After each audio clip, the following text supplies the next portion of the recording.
Dans Psaume 128, 3, nous lisons « Ta femme sera comme une vigne féconde, tes fils comme des plants d'olivier ».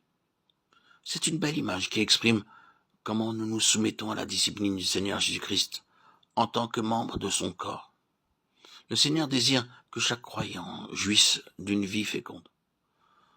Nous savons que la vigne a besoin d'être taillée chaque année. C'est alors seulement qu'elle devient productive.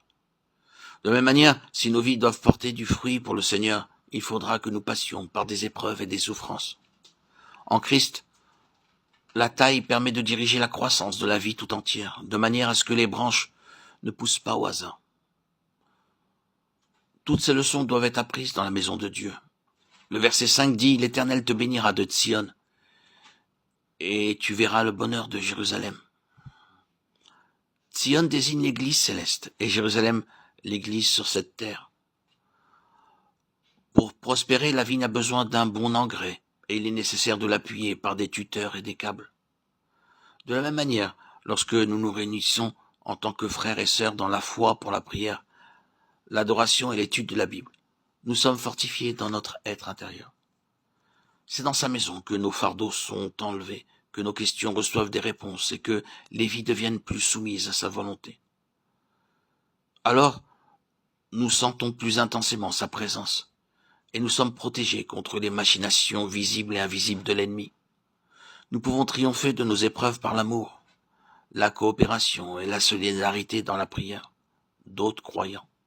Nos amis pieux peuvent partager nos joies et nos peines, alors que l'amitié des gens de ce monde, dans beaucoup de cas, n'est pas inspirée par des motifs honorables. S'ils vous font un cadeau, ils s'attendent toujours à recevoir davantage en retour. Mais les enfants de Dieu font toutes choses comme pour le Seigneur.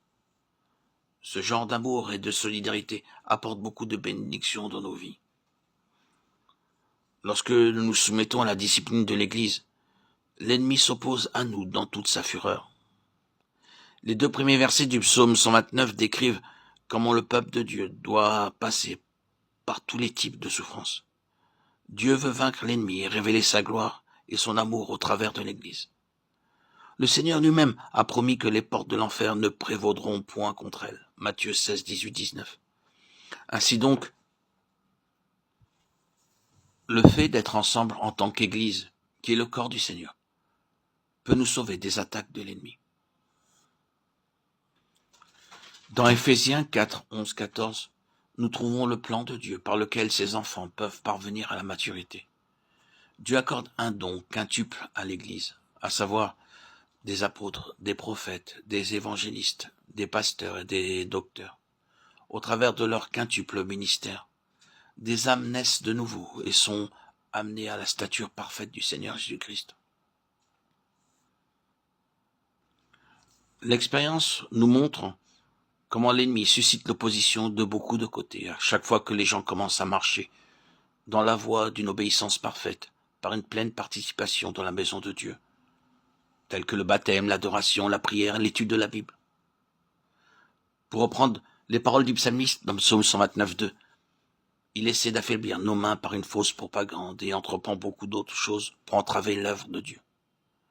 Pourtant, si nous nous confions réellement en Dieu et si nous ne prêtons pas garde à leurs paroles ou leur activité, le Seigneur continuera à agir pour nous et les confondra. L'ennemi chutera. Il ne pourra rien faire contre nous.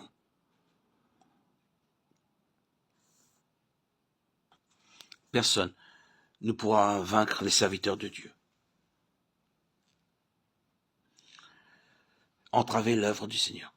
Bien souvent, des gens entrent en conflit avec vous, parlent contre vous et essaient de vous nuire. Confiez-vous alors à Dieu.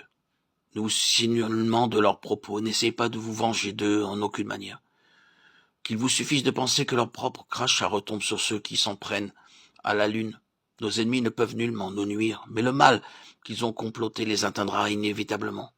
Souvenez-vous de la promesse qui nous est adressée dans le psaume 129, 5. Qu'ils soient confondus et qu'ils reculent, ceux qui haïssent Sion. C'est eux-mêmes qui subiront l'opprobre et la condamnation. Par contre, si vous commencez à vous tracasser à propos de leur opposition, vous en perdrez le sommeil, l'appétit et la paix. Vous ferez mieux de ne pas vous occuper d'eux et de goûter la faveur du Seigneur. L'ennemi a de la haine pour Tzion, la maison de Dieu. Il ne se tracasse pas à propos des dénominations. Par contre, si vous voulez faire partie de la maison de Dieu en conformité avec son plan, alors il dressera des gens contre vous, pour qu'ils vous haïssent et vous empêchent d'obéir entièrement à la vérité révélée de Dieu. Lorsque vous avez le désir de conformer votre existence à la parole de Dieu, de suivre son plan céleste et de faire sa volonté, vous serez tourné en ridicule, haï, méprisé. Toutefois, vous pouvez goûter sa promesse contenue dans le psaume 129,6, qu'il soit comme l'herbe des toits qui sèche avant d'être arrivé à maturité. Généralement, lorsqu'il est tombé de la pluie, un certain genre d'herbe commence à pousser sur les toits. Elle ne dure pas longtemps, faute de racines profondes. Ce serait un non-sens que de grimper sur le toit pour l'arracher, car elle ne peut manquer de se dessécher. Le Seigneur nous annonce que nos ennemis se flétriront de la même manière. Nous n'avons pas besoin de nous mettre en peine à leur sujet ou d'essayer de leur résister. Si nous sommes patients, nous pourrons voir comment le Seigneur lui-même s'occupera d'eux.